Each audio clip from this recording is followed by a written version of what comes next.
Ada banyak uang saudara.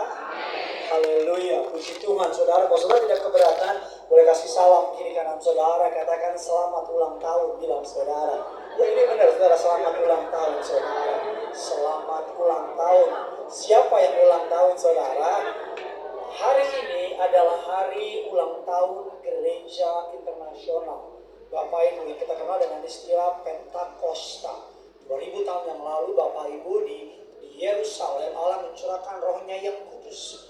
Disebut sebagai cikal bakal gereja. Makanya gereja berulang tahun itu selalu di hari Pentakosta. That's why tema khotbah hari ini adalah Pentakos, a new beginning, permulaan yang baru.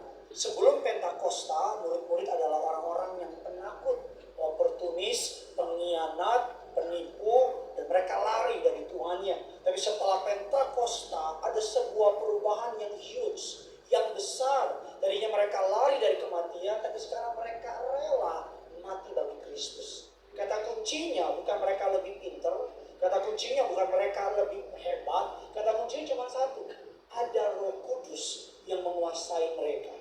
Ya karena itu malam hari ini kita akan belajar sama-sama Bapak Ibu, mengapa peristiwa Pentakosta dianggap penting bagi seluruh gereja pada umumnya. Apa yang membuat Pentakosta menjadi penting? Karena peristiwa pencurahan Roh Kudus. Tanpa Roh Kudus, gereja ibarat tubuh tanpa roh. Tanpa Roh Kudus, gereja ibarat tubuh tanpa roh, mati dan tak berdaya.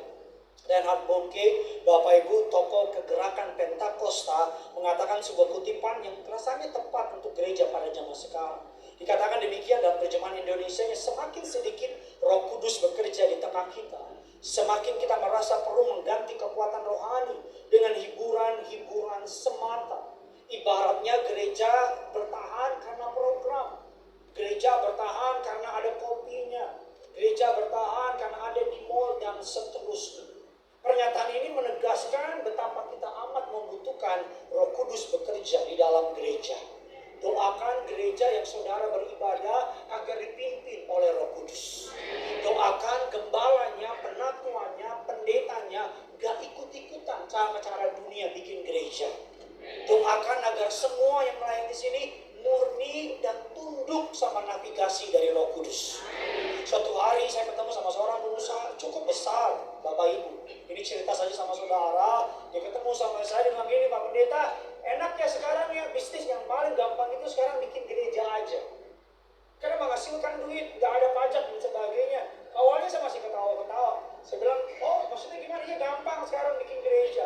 Cari aja mall yang rame, cari gedung yang bagus, kasih gelap-gelap dikit, taruh LED, kasih lighting, undang pembicara-pembicara, undang penyanyi-penyanyi artis, undang pembicara-pembicara yang ganteng, lucu-lucu, pasti rame. Terus saya bilang sama dia, Bapak bikin aja. Kita lihat seperti mana gereja Bapak.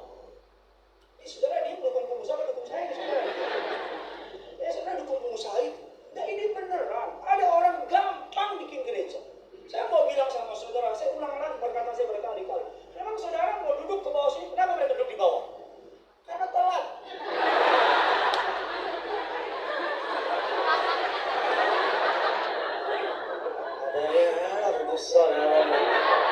Orang ajar tuh pengejar, udah minta di bawah, di depan. Kenapa mereka? Saudara ada banyak gereja, saudara keluar turun dikit ke bawah, banyak gereja. Satu gedung ini aja ada 3 gereja. Lalu saudara keluar sedikit ke arah. Saudara datang bukan karena pembicaranya bagus, ya memang faktanya bagus. Itu bukan Roh Kudus yang sombong. Saudara nangis dengar lagu penyembahan tadi bukan karena WL-nya bagus, betul? Saudara nangis dengar lagu penyembahan tadi karena ada yang nginjak kakinya. Saudara nangis karena Roh Kudus. Saudara bisa diberkati sama khotbah saya bukan karena pendidikan teologi yang memang itu dipakai Tuhan untuk mempermudah saya khotbah. Tapi saudara dan saya ngerti khotbah, diberkati. Saudara pulang feel something karena Roh Kudus.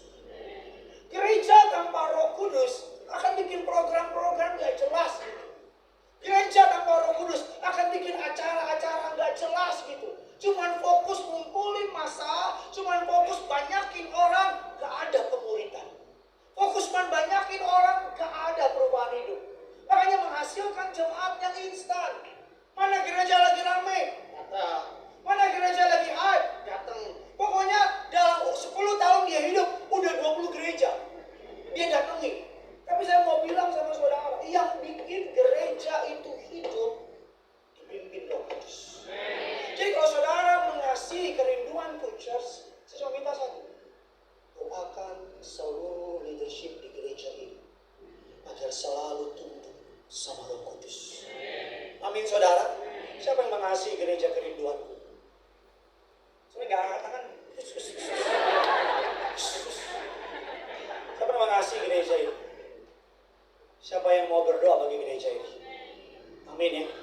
Doakan agar leadership, penabuhan, semuanya, agar para pemimpin di gereja ini nggak ambil langkah-langkah instan, nggak fokus. Hari-hari banyak orang berlomba-lomba dan sebagainya. Bapak Ibu, saya udah lama mengurus gereja. Di otak saya banyak nih pola-pola bangun gereja. Saya tahu kok, panggil aja pendeta besar, panggil aja pendeta terkenal, pasti rame. Saya nggak mau tiap minggu pembicaranya ganti-ganti. Sebentar si A ngomong ke utara, sebentar si B ngomong ke timur. Jadi jemaat ini bingung, ke utara ke timur. Berproses itu nggak mudah. Tapi kerinduan kan sesuai dengan nama gereja. Jemaat di gereja ini dewasa dalam Tuhan. Amin saudara. Nah mari kita buka firman Allah, Kisah Rasul 2 ayat 1 dan 4.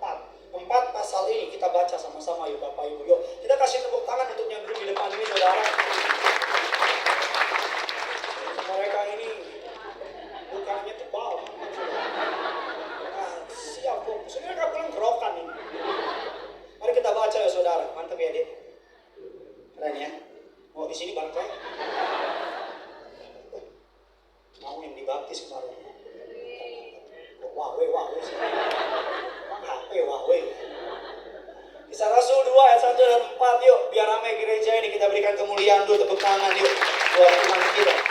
Saya baca ayat 1, saya baca ayat 2, nanti 3 dan 4 kita sama-sama. Ketika tiba hari Pentakosta, semua orang percaya berkumpul di satu tempat. Ayat yang kedua, saudara silakan.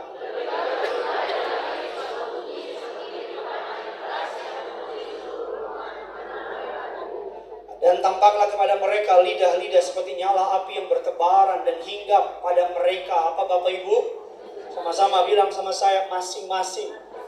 Ayat ini menjelaskan bahwa pada masa peristiwa di Upper Room Pentakosta, each one of them, setiap dari mereka dapat Roh Kudus. Amin. Tidak ada yang gak dapat. Doa saya pulang dari tempat ini, setiap dari saudara pulang ngalamin kepenuhan Roh Kudus. Semua, baik yang sibuk selama ibadah sama HP-nya, pulang kamu penuh Roh Kudus. Minimal HP-mu yang penuh Roh Kudus. HP-mu yang lebih fokus. Dan yang keempat sama-sama kita baca. 3, 2, iya. Maka lalu mereka mulai seperti yang diberikan kepada mereka untuk apa? Mengatakannya. Goal dari khotbah ini adalah mengajar saudara apa yang terjadi di peristiwa di perjanjian lama dan apa penggenapannya di perjanjian baru. Goal dari khotbah ini adalah mengajar saudara bahwa peristiwa Pentakosta sudah ada 1500 tahun sebelumnya di zaman Musa dan apa maknanya di zaman perjanjian baru ini. Goal dari khotbah ini untuk mengajar saudara apa makna Roh Kudus di perjanjian lama dan apa makna Roh Kudus setelah pencurahan Roh Kudus. Goal dari khotbah ini untuk mengajar apa bahasa dari Roh Kudus tersebut. Mari kita akan bahas satu-satu. Yang pertama, Pentakosta dan Sabaoth. Sabaoth, saudara. Saudara, ada 7 hari raya Yahudi. 7 hari raya Yahudi dibagi menjadi 2 bagian. Musim semi dan musim winter. Musim semi dan musim dingin, Bapak Ibu. 2 musim ini menggambarkan musim yang pertama adalah kedatangan Tuhan yang pertama kali sudah terjadi. Musim yang kedua menggambarkan apa yang akan terjadi, second coming, kedatangan Tuhan yang kedua kali. Sebagai contoh, yang pertama, kedatangan Tuhan yang pertama, orang Yahudi merayakan hari raya Pesak. Apa Pesak? Saudara, orang yang hidungnya ke dalam. Bodoh amat. Pesak, kalau yang kita sebut dengan istilah Paskah. kemarin sahabat kita, saudara kita, hari Jumat, mereka melakukan apa yang namanya kurban. Saudara, kurban itu diambil dari mana? Karena Yahudi, Bapak Ibu, jauh. Tenang, ngomong dengan nada lembut. Ini soft spoken. Yahudi jauh, Kristen jauh, baru muncul saudara kita. Soft spoken. Jadi Bapak Ibu, Paskah adalah mereka mengorbankan di perjanjian lama. Apa penggenapannya di perjanjian baru? Yesus, domba agung kita. Dia mati di kayu salib. Yang nanti bilang amin dulu. Yang kedua, hari raya roti tidak beragi. Apa itu roti tidak beragi? Hari raya tidak beragi karena ketika mereka keluar dari tanah Mesir, mereka terburu-buru. Mereka ngejar LRT. Mereka terburu-buru, jadi mereka nggak sempat buat ragi. Mereka lari. Orang Yahudi menyebutnya hari raya roti tidak beragi. Apa maksudnya? Ragi dalam Alkitab adalah gambar dosa. Yesus di perjanjian baru digenapi. Yesus adalah sang roti agung kita. Amin. Dialah roti hidup kita. Kita bilang dia mati di kayu salib, dikubur, tidak berdosa. Yesus penggenapan dari hari raya roti tak berdosa. Masih banyak hari raya Rosh Hashanah, hari raya The Day of Atonement, dan seterusnya. Tapi yang mau saya bilang tadi, Pentakosta dan ketiga hari raya Shavuot.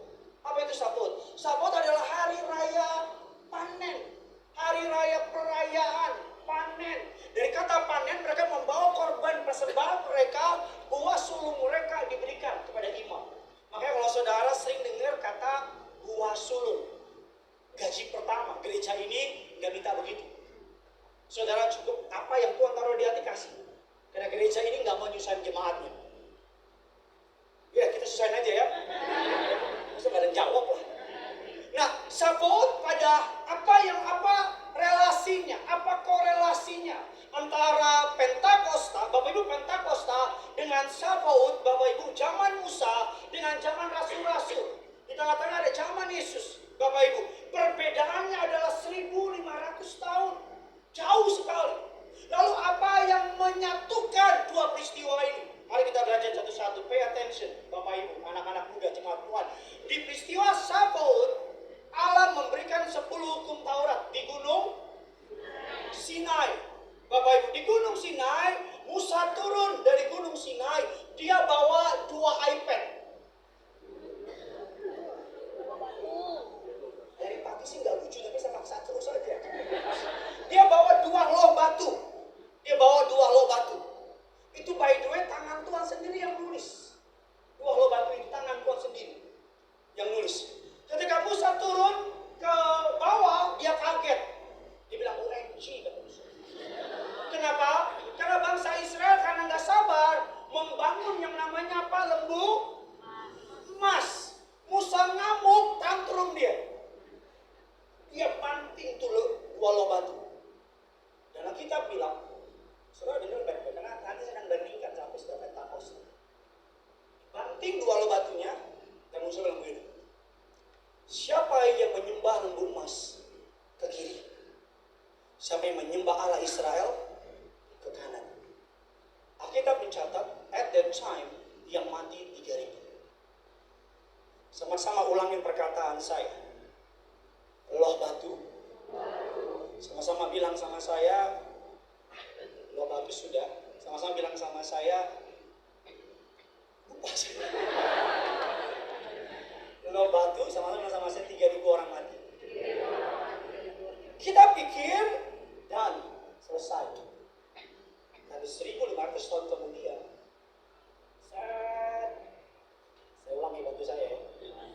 1.500 tahun kemudian,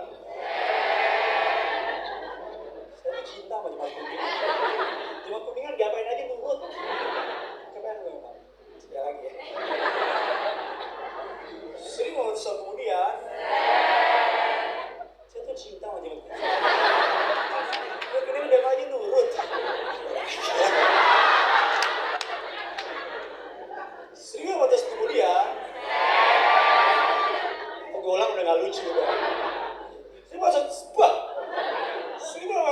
400 tahun kemudian, peristiwa di Pentakosta di Yerusalem, Roh Kudus tercurah.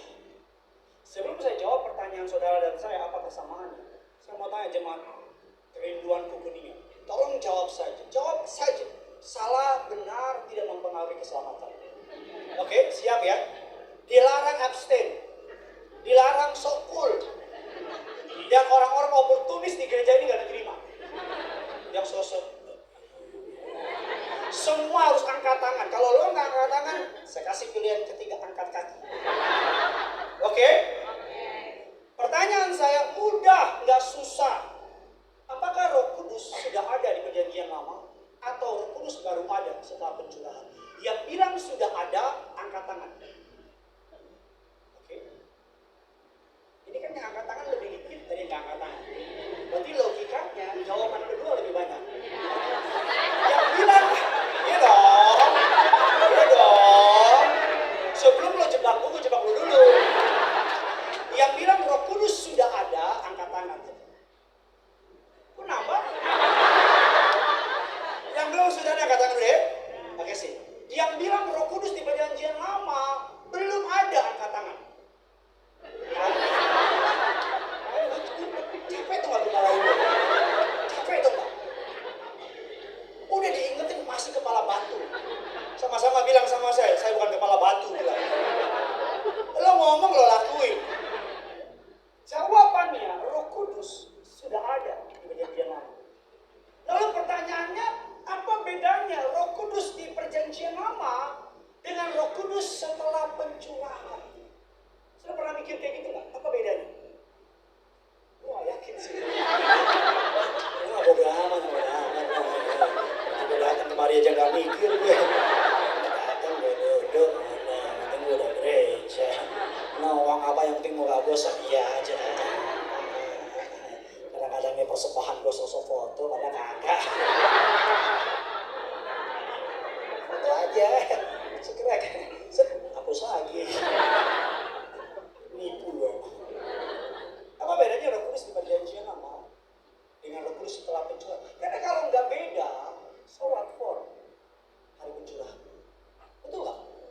Nggak, biar saudara nih Kristen itu yang teredukasi. Saudara tuh Kristennya Kristen yang keren, yang bukan saja pandai beriman, tapi juga pandai menjawab. Kalau orang tanya, lalu apa bedanya Roh Kudus di perjanjian lama dengan Roh Kudus setelah pencurahan? Sebenarnya sama-sama Roh Kudus, lalu buat apa ada pencurahan? Betul nggak?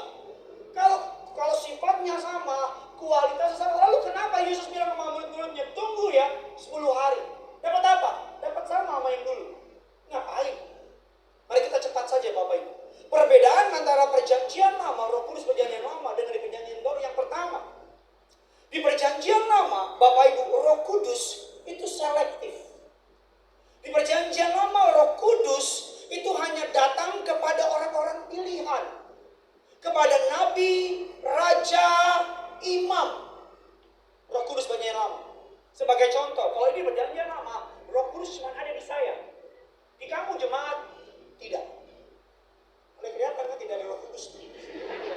Di perjanjian lama, tapi setelah Pentakosta, Roh Kudus dicurahkan secara universal, global. Dulu cuman kepada saya, cuman kepada imam, cuman kepada nabi, cuman kepada raja, selektif, pilihan dulu. Tapi karena Yesus mati di kayu salib, naik ke surga, Roh Kudus universal. Amin.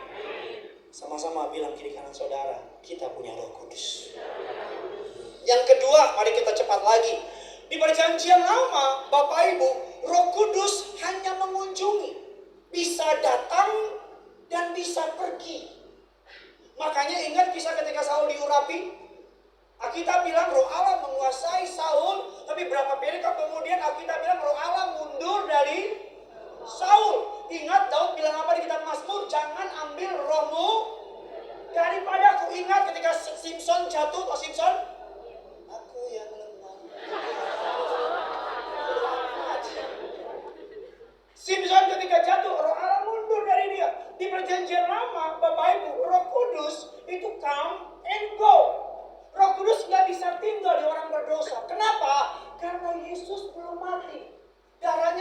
curang. Pembayarannya belum dibayar. Makanya di perjanjian lama orang kalau buat dosa, Roh Kudus check out.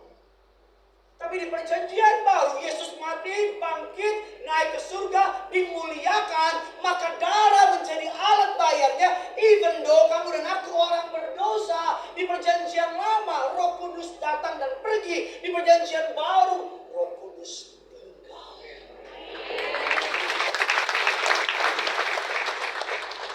Pak Pendeta, saya orang berdosa, Roh Kudus pergi enggak? Tinggal. Roh Kudus tetap ada di orang berdosa. Cuman masalahnya mau dengerin enggak, itu pertanyaannya. Masalahnya mau nurut enggak, itu pertanyaannya. Roh Kudus bukan begini nih, orang berdosa. Orang berdosa itu kalau mau naik klub, dia ke naik klub, Roh Kudus keluar sebentar. Nunggu depan pintu. Itu bukan Roh Kudus, itu ormas. Ya, kan orang suka ngajar gitu kan. Oh, kalau orang berdosa Roh Kudusnya pergi. Abu, di perjanjian baru kalau Roh Kudus pergi, kita dimana habis kita, rata kita. Di perjanjian baru,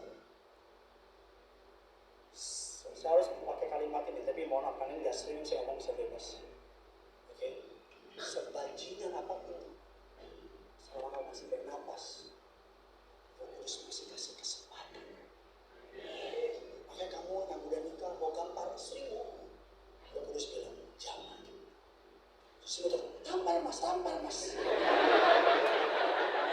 aku mas. Roh Kudus bilang jangan pipinya mulut. Roh Kudus KW itu. Iya, kamu walaupun orang berdosa, kamu mafia gitu, benar-benar mafia tulen gitu. Bukan mafia. Kamu mafia, tapi ketika kamu mau jahat, kamu kasihan. Itu Roh Kudus. Itu nggak mungkin setan ngingetin. Nggak mungkin. Ini setan syariah. Ini setan karismatik, ini udah bertobat. Pokoknya apapun yang ngajarin kamu untuk jauhin dosa, Roh Kudus. Bahkan sama orang yang bukan orang Kristen aja. Oh Allah, jangan. Ingat. Perjanjian lama yang ketiga, Roh Kudus ini menarik sekali Bapak Ibu. Kita belajar teologi ya sedikit.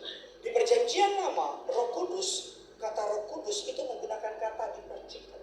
Jadi di perjanjian lama Bapak Ibu, Roh Kudus itu cuma dipercikan. Kalau bahasa gampang itu kayak cuman ini sedikit. Ketika Yesus mati kayu salib, ketika Yesus bangkit dan dimuliakan, kata Roh Kudus,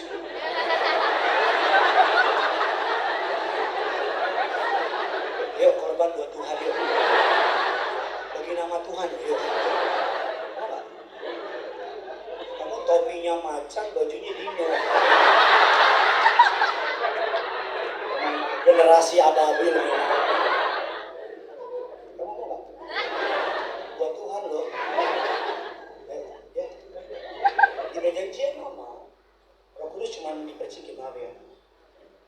Perjanjian baru ya.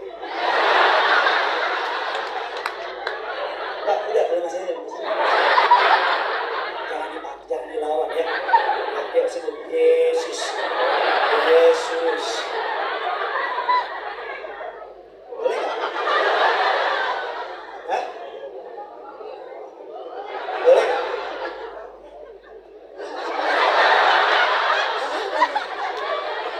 Nggak, jawab aja boleh nggak? Bener. Siap ya? Basah loh. Baju ganti ya? Rumah di mana rumah?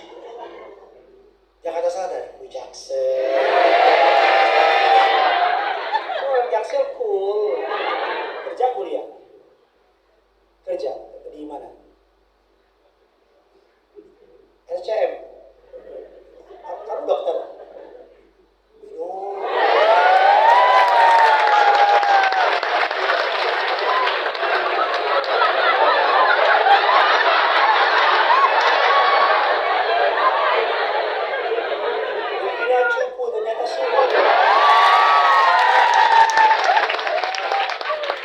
Udah lulus? Udah?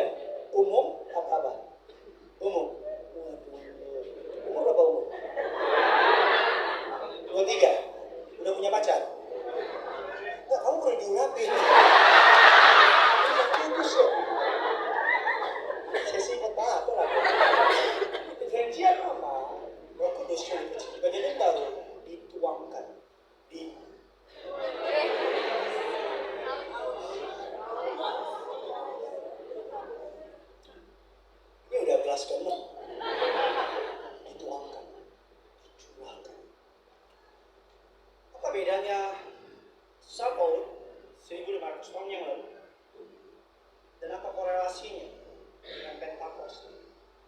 Alkitab itu keren banget. Di Sabaoth, hari raya panen, hukum Allah ditulis di batu. Taurat. Di Pentakosta, hukum Allah ditulis oleh Roh Kudus di hati kita. Makanya kita orang Kristen nggak marah Alkitab dibakar. Alkitab boleh dibakar, boleh diinjak, boleh diapain aja. Cuman satu yang nggak boleh diapain? Alkitab jangan sampai tidak dibaca. Kita orang Kristen santai banget. Alkitab jadi buku stempel kita ketawa. Betul nggak? Karena level kita bukan lagi itu. Karena firman Allah bukan lagi di kertas, tapi written in our heart. Ditulis di hati kita. Oh beneran dokter?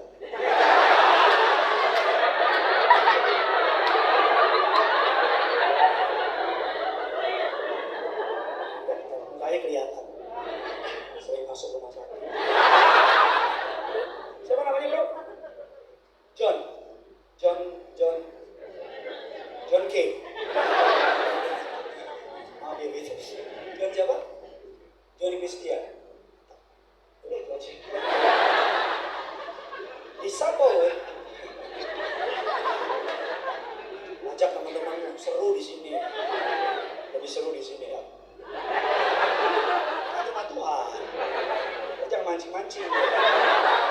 Di Sabaoth, karena tahu lah 3.000 orang mati.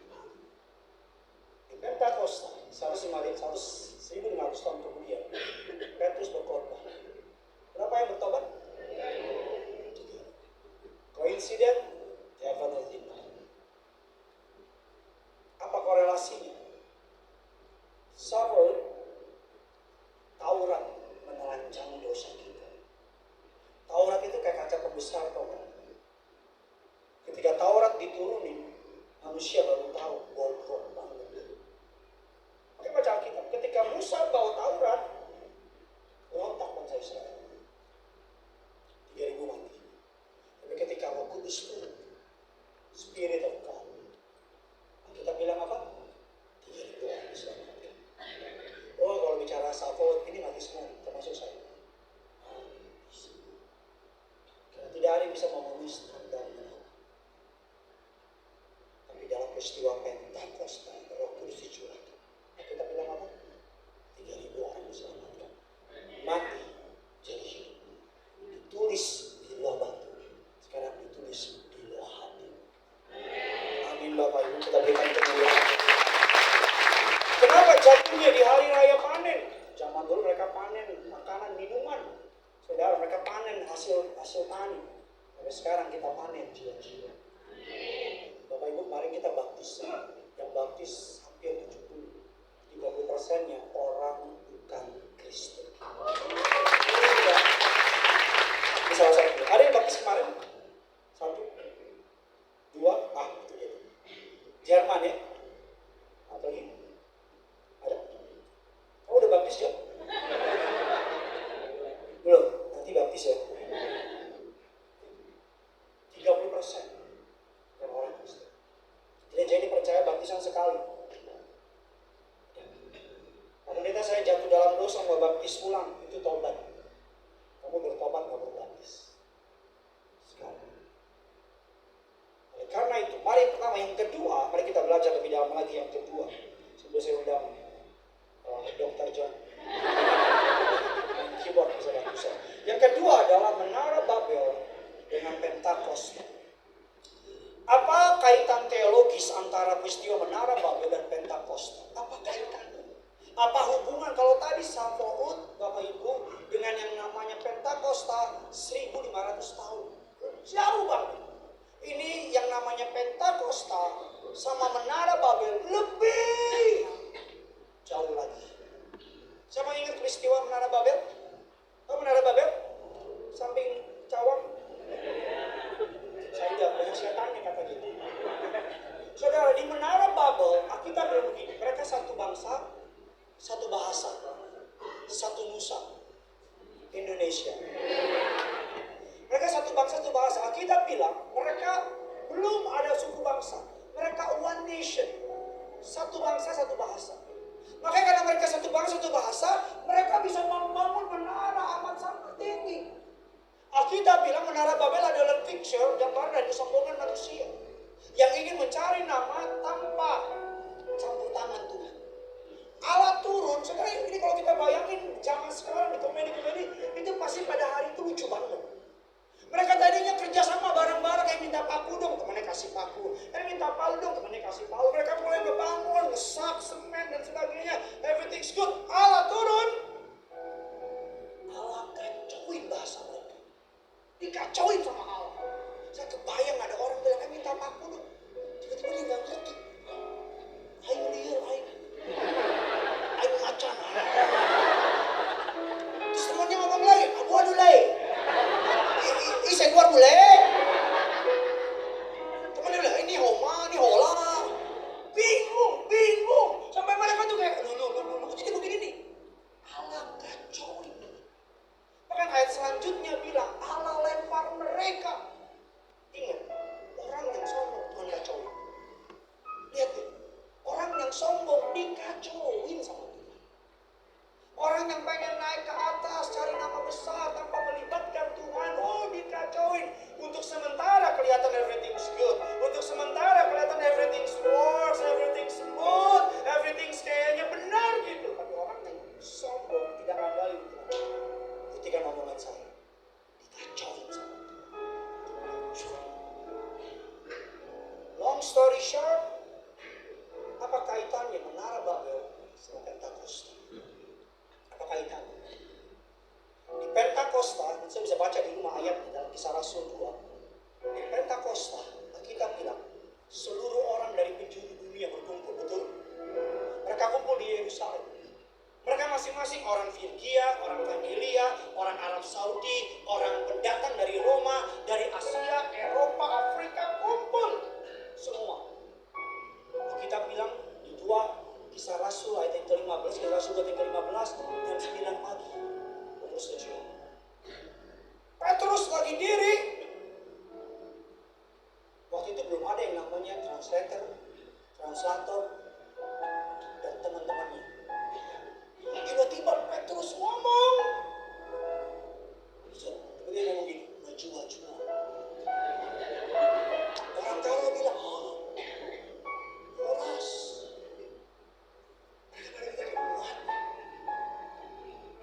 Pentakosta adalah antitesis dari menara Babel. Di menara Babel, Bapak Ibu, di menara Babel kalau kita lihat, di Babel manusia dengan satu bahasa memberontak melawan Allah. Di Pentakosta, orang dari berbagai bahasa serentak memuliakan Allah. Di Babel, bahasa dipakai untuk kemuliaan manusia. Di Pentakosta, bahasa dipakai untuk kemuliaan Tuhan. Amin. Di menara Babel, Allah memecahkan mereka. Di Pentakosta, Allah satukan mereka. Makanya orang yang penuh Roh Kudus adalah orang yang pengen melihat persatuan. Amin. Apa sih bahasa Roh Kudus? Ada tahu bahasa Roh Kudus? Bahasa Roh Kudus bukan da. Itu manifestasi Roh Kudus. Bahasa Roh Kudus apa? Bahasa Roh Kudus dalam kitab Galatia, buah-buah roh. Bahasa Roh Kudus nomor satunya apa buah-buah roh? Kasih. Jadi orang yang ngalamin kepenuhan Roh Kudus pasti hidupnya penuh kasih. Amin. Jadi jangan bilang penuh Roh Kudus tapi benci sama mamanya. Palsu. Jangan bilang penuh Roh Kudus tapi benci sama anaknya. Palsu. Jangan bilang penuh sama Roh Kudus. Maaf, saya tidak menentang bahasa dalam anugerah Allah. Saya diberi karunia bisa bahasa. Tapi kadang-kadang banyak orang mengejar karunia, bukan karakter. Karunia nggak nyelamatin. Kita bilang iman, pengharapan, kasih. Mana yang paling besar? Kasih. Kita bilang nubuat akan berakhir. Karunia akan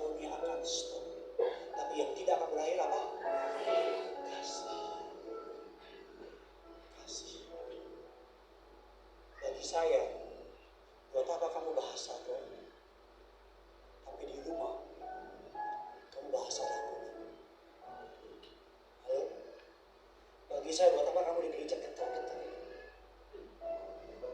Tapi pulang, suamimu getar lihat kamu. Anakmu getar lihat kamu. Setuju apa tidak? Bagi saya, buat apa kamu bahasa penuh Roh Kudus, tapi di rumah penuh roh halus? Biasain sekarang kalau lihat orang tiba-tiba manifest, pengen tahu bener apa enggak, dia bohong. Kalau dia benci sama papanya, berarti itu pencitraan, berarti itu dusta. Karena bahasa orang Indonesia, bahasanya bahasa Indo. Suatu hari saya pergi liburan sama istri saya Hanino. Ini bukan sombong, cuma cerita aja ke luar negeri, ke Paris. Cerita doang ke Paris. Lihat menara Eiffel. Saya bilang sama istri saya, ini mah sultan sih kan. Cuma bisi-bisi doang gitu. Ini sultan gitu. Cuma tambah-tambah lampu lah. Sultan di Bekasi banyak. Bener, enggak biasa besi dua doang. Itu mah cuma over ya aja lah. Cerita di dramatisir lah, di romantisme. Jadi kalau ada yang ngajak saya pergi juga. Saya jalan, saya dengar bahasa-bahasa orang. Saya nggak ngerti. Tapi saya dengar satu bahasa yang saya familiar. Bahasa Indonesia. Saya nengok ke orang itu lihat saya. Dia lihat saya lihat dia. Terus dia bilang gini, Indonesia. Saya bilang, kami.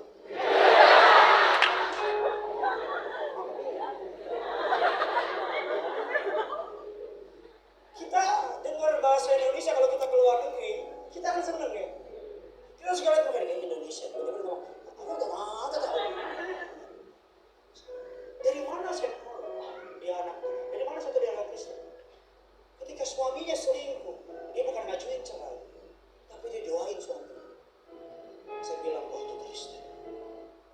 Dari mana saya tahu dia orang Kristen? Ketika ada orang fitnah dia, tapi dia ngampunin orang itu. Itu Kristen. Kasih. Saudara keluar nih ke toilet, kan banyak yang bersihin. Dari mana saya tahu kamu orang Kristen? Minimal kamu bilang makasih. Makasih ya bos. Minimal kamu buang sampah. Apa susahnya sih lubang gede, masa jatuh sih? Kalau jatuh ambil gitu. Apa susahnya sih, mohon maaf, kamu yang buang air. Kalau memang ke pinggir-pinggir kamu yang bersihin gitu. Apa susahnya sih mempermudah hidup orang? Apa susahnya sih? Susah banget gitu. Kamu pakai tisu, udah kamu buang, udah ada tempatnya gitu loh. Nggak disuruh kunyalah tisunya masing-masing. Nggak ada yang suruh kunyah. Nggak betul nggak? Nggak, saya mau bilang Bapak Ibu saya gembala. Kita di Kelapa Gading ada toilet. Tim saya saksi. Saya kadang-kadang suka masuk ke toilet. Saya ngelapin sampai saya bilang ini laki-laki. Lubang gede. Susah banget sih nembak ke tengah itu. Ini gede. Saya tuh kalau ketemu sama jemaat di toilet, saya pesen ya sama jemaat kalau ketemu saya di toilet, laki-laki tentunya. Jangan tegur saya ketika kita lagi sama-sama lagi menyelesaikan tugas kita. Kadang-kadang jemaat gitu kan, kita lagi ini set. Udah enak nih kita nih. Dia masuk. Pak pendeta bilang iya. Terus mulai pertanyaan-pertanyaan basa-basi. Lagi apa Pak? Kayang. Dia lagi gini lah. Kalau nggak ngomong, cuma datang lihat saya, ngomong gitu. Kita kan nervous kan.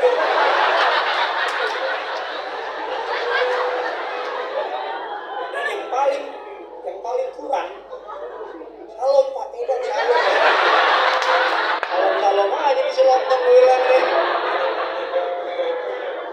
Yang nggak gitu juga ya kan.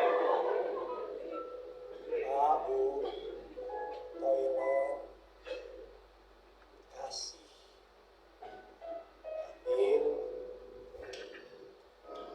Cuci tangan. Kenapa sampai bosok-bosok gitu?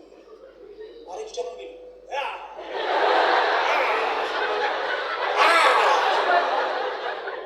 Saya kadang-kadang ke toilet, saya tuh bawel sama toilet. Tanya David saya dulu. Saya bawel. Karena saya suka buku.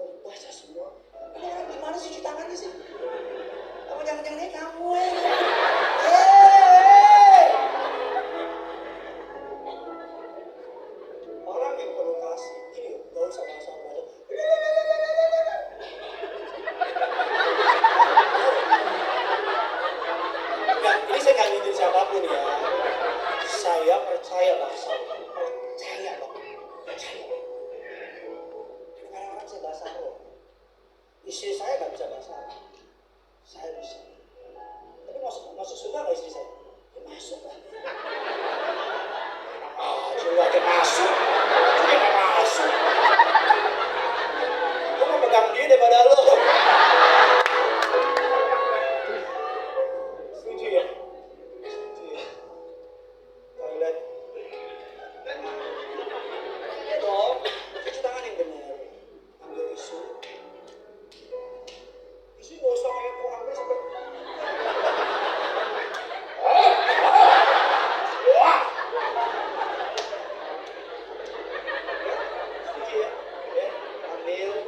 Lubangnya gede kan? Kamu gak usah dalam nama Yesus, gak usah. Kalau ada tukangnya bilang, Mas makasih.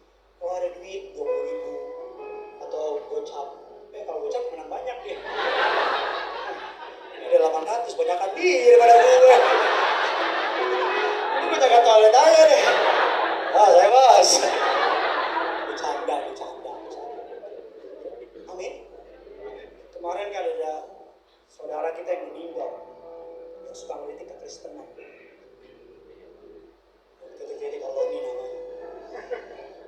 Itu orang Kristen komen semua. Mampus. Akhirnya lo ketemu Yesus, mampus. Kalau di situ ada jemaat kerinduanku. Kalau kamu pernah komen, hapus. Bikin malu. Orang Kristen gak gitu, sudah gitu. Jangan bawa turun ke Kristen. Kemarin kan ada dokter tuh yang block out. Dia live di TikTok. Orang-orang tuh pada komen, Yudas. Saya baca ada akun yang komen itu nulis Yudas. Akunnya namanya Petrus. Si Petrus panggil temennya Yudas. Dengar ya. Apalagi kamu yang akun kamu nama Kristen banget. Nama kamu misalnya Yohanes Pembaptis. Ini beneran. Jangan nolak waktu. Jangan buru-buru bilang mampus, mati juga nih mampus. Kita komen. Gak usah bela-bela Tuhan. Tuhan tidak butuh dibela. Kita yang butuh dibela. Bukan Tuhan bela. Amin. Orang yang menilai Pak Pendeta, Alkitab dibakar. Udah. Cetak lagi. Ya dong. Kenapa pusing? Ngapain ribut? Pak Pendeta gereja ditutup online. Anak-anak Tuhan. Bahasa orang Kristen adalah kasih. Kalau kamu gak bisa berbahasa itu, tapi kamu belum kepenuhan yang kudus. Saya tutup dengan sebuah kutipan yang memberkati saya dari seorang hamba Tuhan namanya Smith Wigglesworth. Saya diberkati, amin. Smith Wigglesworth bilang demikian, Bapak Ibu. Engkau akan melakukan lebih banyak dalam 1 tahun jika engkau benar-benar dipenuhi Roh Kudus daripada yang dapat engkau lakukan dalam 50 tahun tanpa Dia. Gampangnya begini, 1 tahun sama Roh Kudus dapat melakukan jauh lebih banyak daripada 50 tahun tanpa Roh Kudus. Kita tuh lagi nyari tempat buat gereja ini. Ini buktinya saudara, udah gak muat. Kita lagi nyari tempat baru. Tapi saya tahu tempat baru itu butuh Tuhan. Karena salah menyikapi kejadian hari ini bisa salah outputnya. Makanya kapan saya pikir saya nggak gatel pengen pindah, pengen banget pindah. Ada satu tempat hampir deal, hampir jadi, tiba-tiba yang lamanya bayarin lebih. Marah nggak? Enggak, lamanya betul. Kemarin ada tempat, doakan saudara, doakan. Agar apa? Agar tempat yang baru benar-benar dari Tuhan. Amin. Ada orang nawarin di Senayan, ada orang banyak tempat tawar, tak. Kita juga doa Tuhan, tutup. Karena kalau salah nyikapi, salah apa yang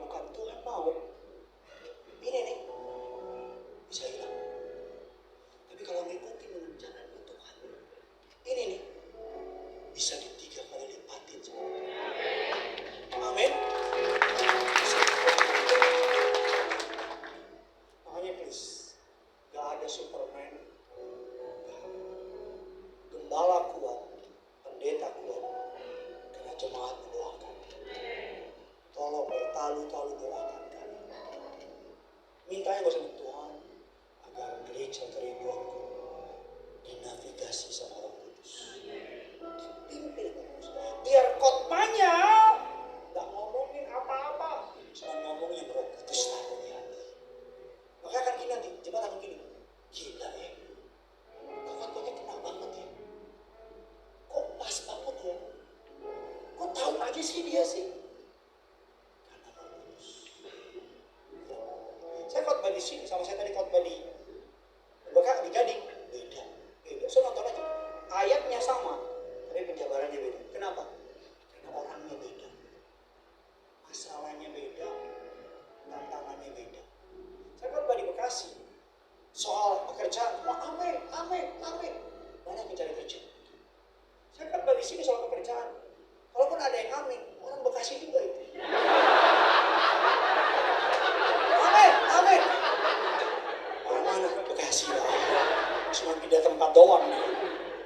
Beda. Saya khotbah di Manado sama di Medan. Beda. Doa saya menyertai saudara. Selamat hari Pentakos. Mari sama-sama kita datang sama Tuhan, kita bangkit berdiri. Berapa banyak yang diberkati firman Tuhan bisa lambaikan? Berikan tepuk tangan yang dahsyat bagi Tuhan.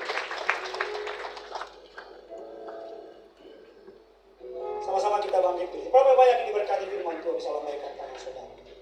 John, dari dokter yang dahsyat ya. Hati-hati salah suntik John. Saudara yang punya masalah penyakit, John Hershey. Roh Kudus, Kau hadir di sini. Roh Kudus, sumber kasih-Mu. Kau lembut, Kau manis, Kaulah penghiburku, penolongku di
Tuhan kejar adalah bukan kepenuhan secara lahiriah, tapi kepenuhan secara jiwa. Orang yang penuh Roh Kudus pasti mau mengampuni. Orang yang penuh Roh Kudus pasti mudah mengasihi. Orang yang penuh Roh Kudus pasti gak bisa lama-lama pahit, gak bisa lama-lama benci, karena Roh Kudus menguasai hati. Hari ini Bapak dan Ibu jemaat yang dikasihi, kalau ada kepahitan, let go, lepasin. Kalau ada kekecewaan, kalau mungkin kamu ngerasa dilakukan dengan tidak adil, rela, legowo sama Tuhan, legowo. Betul kamu dicurangi, betul hal yang jahat dibuat sama kamu. Tapi malam ini Tuhan minta kamu menyerahkan hatimu sama Tuhan. Tuhan minta kamu menyerahkan hidupmu sama Tuhan. Serahkanlah kekhawatiran kepada Tuhan. Dia akan bertindak, itu kata Alkitab. Dia tidak akan tinggal diam. Jangan pakai caramu, tapi biar pakai caranya surga. Jangan pakai agendamu, tapi biar agenda surga. Bukan waktumu yang digenapi, tapi waktu Tuhan yang digenapi. Kalau ini doa saudara, tutup mata saudara, hanya jemaat Tuhan, angkat lagu ini dari awal.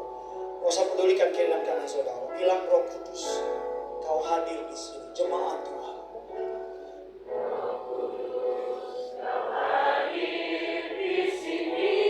Bilang sama Tuhan malam ini, Roh Kudus.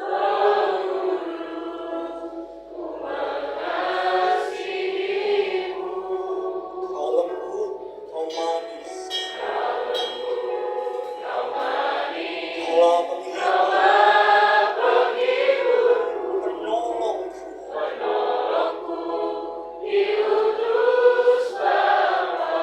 Angkat tanganmu dengan iman, bilang sama Tuhan, ku buka hati untuk Roh-Mu Tuhan. Ku buka hati menyembahmu Yesus. Jamahlah kami, penuhi kami dengan kuasa Allah.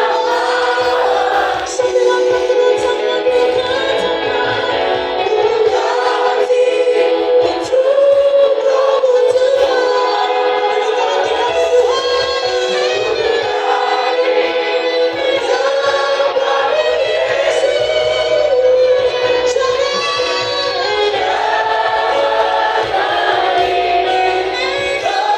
Penuhi kami dengan kuasa Allah.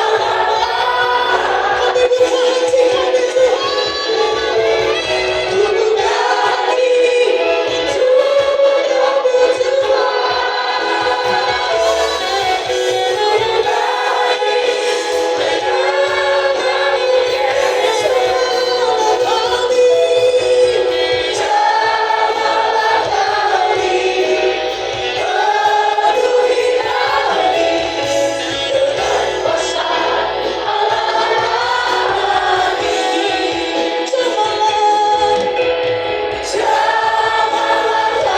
Penuhi setiap kami Tuhan dengan kuasa-Mu yang dahsyat.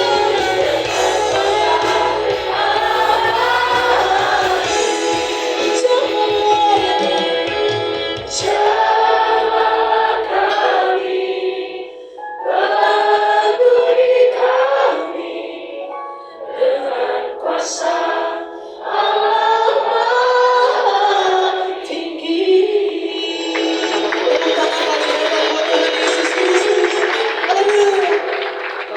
Terima kasih untuk firman-Mu yang telah menguatkan setiap kami ya Bapa. Kami yakin dan percaya kami pulang dari tempat ini, kami menjadi umat yang lebih dari pemenang. Kami yakin dan percaya Roh-Mu tercurah atas kami dan membimbing kami untuk lebih lagi dekat kepadamu. Kau berkati hamba-Mu ya Bapa, our lead pastor Gideon Simanjuntak. Kau berkati hamba-Mu lebih hebat, lebih dahsyat lagi. Biarlah melalui pelayanannya hatimu disenangkan. Biarlah melalui pelayanannya banyak jiwa boleh dimenangkan untuk kemuliaan nama Tuhan. Kau pakai hamba-Mu, Kau berkati keluarganya. Biarlah apa saja yang mereka lakukan, Kau buat berhasil. berhasil dan beruntung. Hanya di dalam nama-Mu yang kudus. Dan tiba saatnya kami ingin memberikan persembahan yang terbaik kepadamu ya Bapa. Kesempatan yang luar biasa jika Engkau masih mengizinkan kami untuk masih boleh memberi. Biarlah kami boleh memberi dengan sungguh-sungguh. Kau berkati tangan-tangan yang memberi. Kau berkati juga tangan-tangan yang mengelola persembahan ini.